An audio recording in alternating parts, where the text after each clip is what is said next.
David Frum, who might even have written speeches in the Bush White House endorsing positions that Mickey Edwards just condemned. David Frum, it's great to have you with us today. Thank you. I think yes, he would have been shocked at all our deliberations, especially when we did National Firefighters Day and Teddy Bear Week. Actually, that is much of what you spend your time writing speeches about in the for any president. Let me simplify recent American political history a little dramatically, but to make a point. A generation ago, the United States had two political parties. One was a social democratic party, and one was a market party. The Social Democratic Party, although it never went as far as its similar parties in Europe, did believe that government regulation and a greater role for the state, higher levels of welfare provision, that these were the ways to promote the general welfare and public happiness and prosperity. And the market party believed the opposite. Through their struggles, these parties shaped the post-war political history of the United States. In the 1970s, the social democratic idea was racked by a series of crises. It hit the wall on inflation, on the inability of the social democratic model to any longer manage a modern economy. And this unleashed a period of catastrophes in American history. The 1970s were one of the most difficult and painful decades of American history in this century, second only to the 1930s. And out of that experience emerged a new political majority led by the market party, the Republican Party. And the Republican Party enjoyed a generation of dominance based on its success in this argument about markets versus the state. But in politics, you never get to win forever.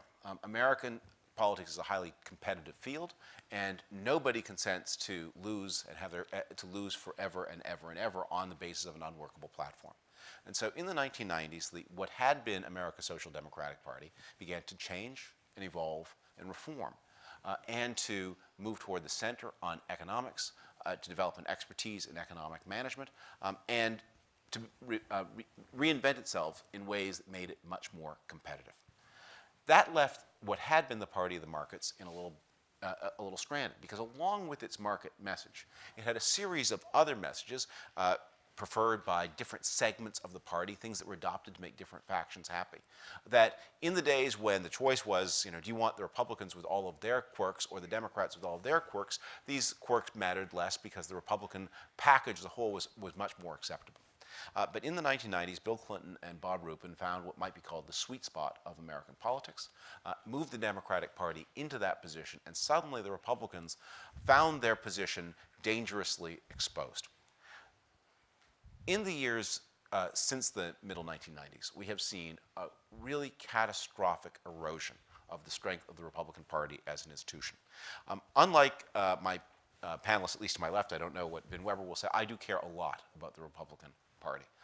I think it is one would like to believe that ideas carry the day of themselves, but they have to operate through institutions, and the ideas that I believe in can only operate in American politics through the institution of the Republican Party. I care about this institution a lot. And since the middle 1990s, we have begun to see this institution run into greater and greater difficulty as it has become more and more irrelevant to the experience of more and more people. A couple of statistics may suggest some of the margin of what has happened.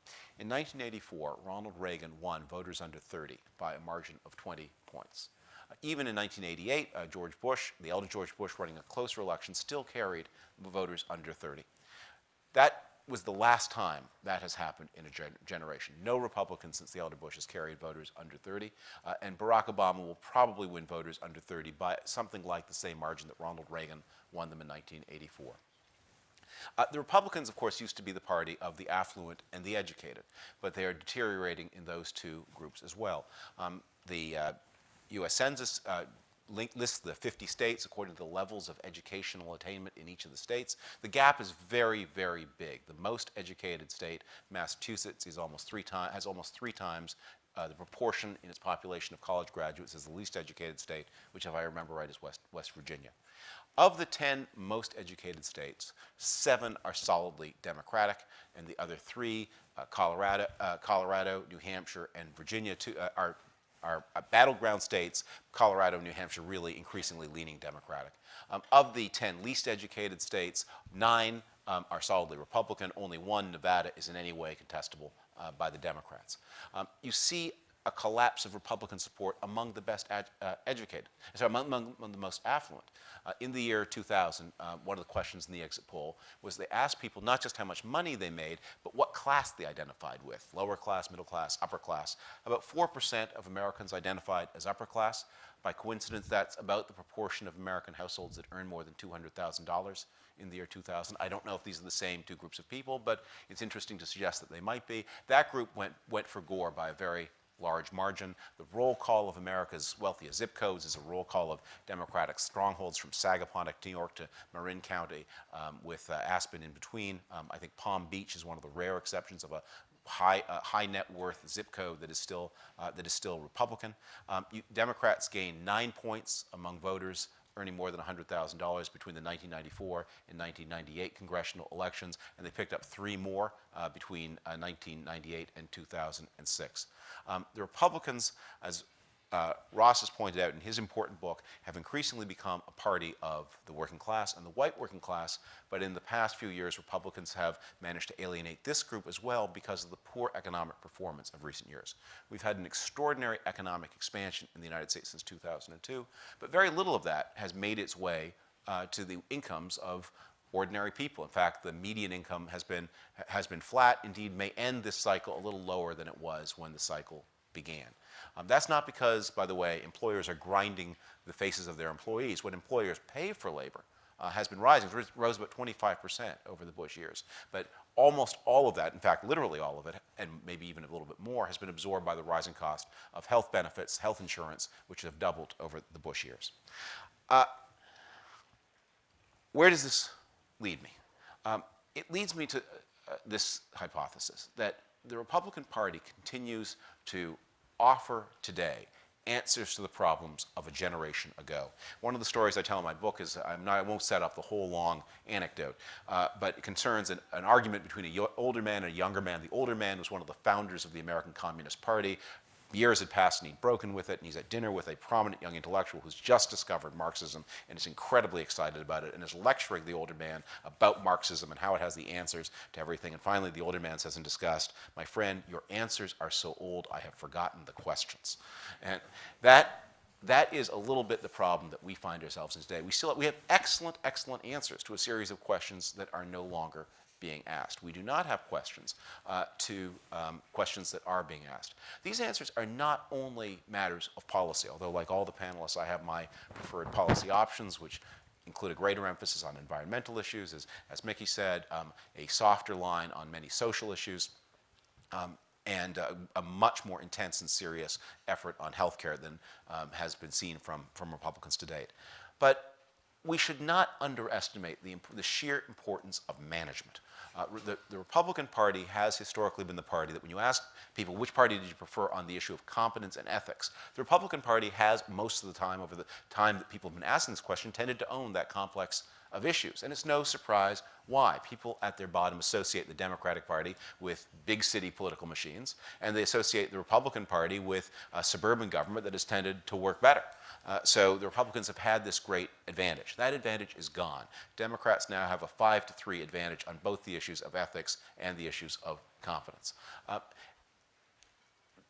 There are a series of crises that have branded this image into the public mind, and Katrina probably has the list. Iraq sure doesn't help. But I think there has been a kind of dismissive attitude toward government among Republicans, epitomized by the misunderstanding of Ronald Reagan's famous line about government being the solution, and exacerbated by a kind of flippancy about what government does, the flippancy that you saw through the government shutdown of 1994. Americans live today in a society in which things work. The package gets there overnight. The car door clunks shut. Things do their job. It is a highly effective society, and they expect the same performance from government.